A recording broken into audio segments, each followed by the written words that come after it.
animals! Let me whisper in your ear! Come here!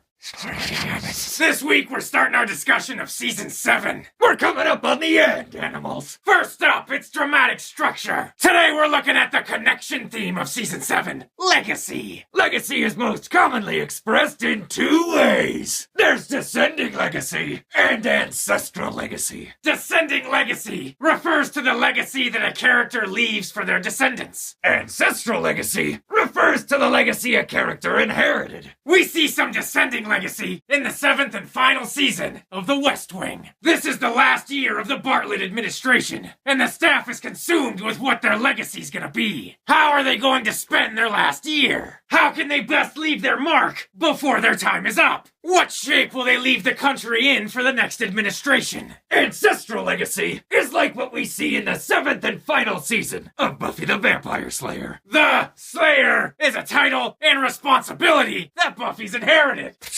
It's a legacy! The Slayer memories and powers and burden are passed down from generation to generation. This legacy and its roots are the main focus of the season, particularly how the first evil is trying to destroy it. Legacy moves in both directions. When crafting your story for Season 7, you want to incorporate at least one. Or do both, why not? Next up, it's still all about dramatic structure, but we're talking about Season 7's positive theme.